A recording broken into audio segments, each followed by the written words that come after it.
Hi. So it's been quite a while since my last video. I think 6 weeks or more, possibly. As you can see, I'm currently in hospital. I'm at the Women's and Children's Hospital in Adelaide, and I remember saying in my last video that I didn't want to come here, but here I am. And so a lot has happened since the last video. There's been lots of things happening. So I'm currently in my 4th week in hospital.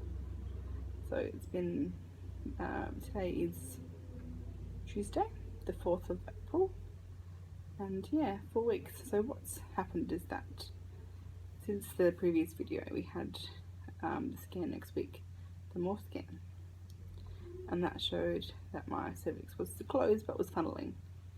So they decided to put me in hospital to see if they could put a stitch in, and as before, my inflammatory markers were too high, which now looks like it's actually just constant. That's just quite normal for me, is to be around what I've been. So we were in hospital 2 days, had lots of bloods taken, and then at that point it was a no because the markers were too high and an infection, a stitch could cause infection. So we didn't go down that path. And then the couple of days later, I had a Arabian pessary put in, which is like a donut shaped silicone ring that is placed or screwed on, I should say, on your cervix to hold the cervix and then angle the cervix and angle the uterus in a way there's no pressure on the cervix. So I'll put a picture up and you can see the tools they use for that, and it wasn't the most greatest experience, but it was less invasive than stitch. And then that was on the 21st of March, February, sorry, February, I'm getting my days mixed up, and that lasted about 2-3 weeks. And then one Sunday night I felt something was off. Just was having vaginal pain, and I thought, this is not right. And vaginal pain can be the cervix opening. So I was tossing up whether to go into a women's assessment and get checked, and Barry decided, no, we're going. So we called at 8 o'clock that night and we're in there at 8:30. There was only one senior consultant on, and she was quite busy. We finally saw her, I think, around 9:15, and she did a speculum exam, and upon that exam she found my cervix was opened and there were bulgy membranes, which was not the answer I was expecting. I was expecting to say everything is fine, you can go home and rest up. So it was hard to hear that, and I was like, not again, you know. And we just hit 23 weeks, and so it was really at that really big stage where, you know, things could go either way. And then so at that point I was admitted to Lyle-Mac, which a delivery was given nifedipine, steroids and antibiotics, and then was monitored for a couple of hours to see if labour was starting, because I thought those pains were possible labour pains, which they obviously weren't because I'm not gone into labour, so which is good. Transferred to the Women's and Children's around midnight. When we got there was a team of doctors to just go over everything that had happened. So we had a senior consultant there do scans of the babies to see how much they'll weigh, so the neonatal unit could know how much they weigh if they were born that day or the next day. Continued drugs, all that stuff. Things seemed stable 2 days later. At that point I was taken off delivery and taken down to the ward. So I'm now in the antenatal gynecology ward, and I've been here ever since. Labour has not occurred. I think that's due to be just being bed rest, being calm, and just being in the best place possible.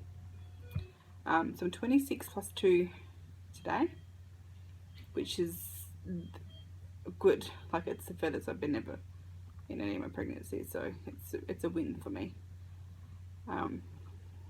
Would like to get to 30 weeks, but we'll see how we go. We just take one day at a time. Every day is a win. And so since being here, I'm monitored quite closely.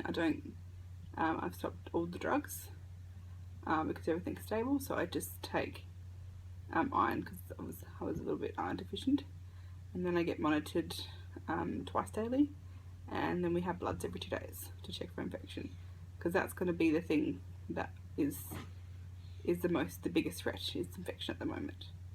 And because my membranes are still intact, there's less likely infection will get in. But because previous history, given that's how Phoenix was lost, because there was an infection, and even though the membranes were intact, there was a infection very present. So we want to avoid that this time around. We want to not have an infection, and so far so good. So it's just, you know, keeping calm, keeping confined, and not putting any extra pressure on my cervix, and I'm still pregnant.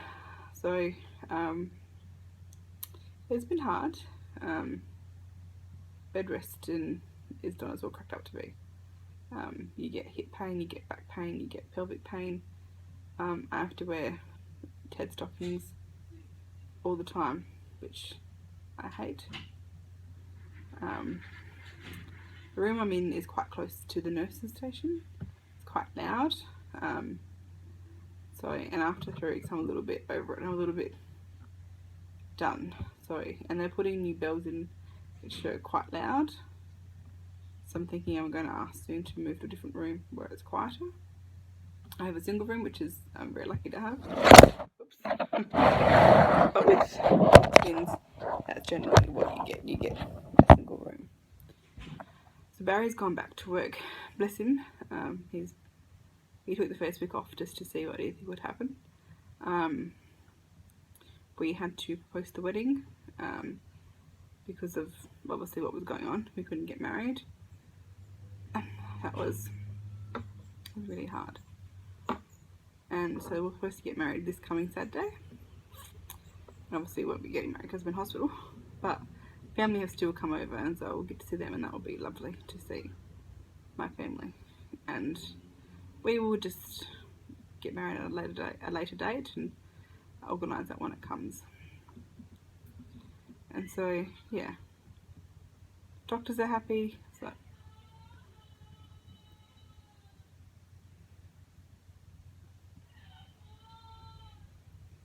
think someone's in labour. It's very loud, this ward. Oh, poor darling. Sweetheart.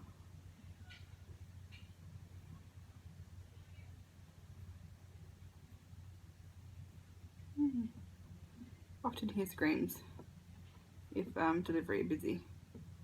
But often hear screams down here because people getting inducted sometimes come here, and there's been quite a few loud noises, like labour noises. But she sounded like she was in pain, so I hope she's okay. I think there's a couple of long-term residents, when I say resident, on the ward same as me, who are in the similar position. And so I don't think I'll be going home anytime soon. I don't want to go home anytime soon. Like, as much as I would love to go home and be with my dogs and Barry, this is the best place for me. Everything's right here that I need, and anything to happen, I'm in the best place. If I get to a stable week, 32 weeks, then I might go home. And that would be pretty sweet, actually, if I get to there. And that's 6 weeks away. It's a long time, but you know, the days go quick. Sometimes, some days drag. The boys are weighing around nearly 100 grams each, so we'll get another scan next week to see how they're growing. And so it's good to update the neonatal unit every 2 weeks to let them know if they need to, when they go into NICU, they'll know how big they are. I did a tour of the NICU in our first week here, so we're prepared to, what it's going to be like, for the babies. And it wasn't that scary. Lots of beeping and cords and lots of small babies, but it's what they do here and they're the best. So if they are to come early, then they come early. I can't change that. So I just need to stay positive and just keep it going. But I'll update you in a couple weeks' time. Still pregnant.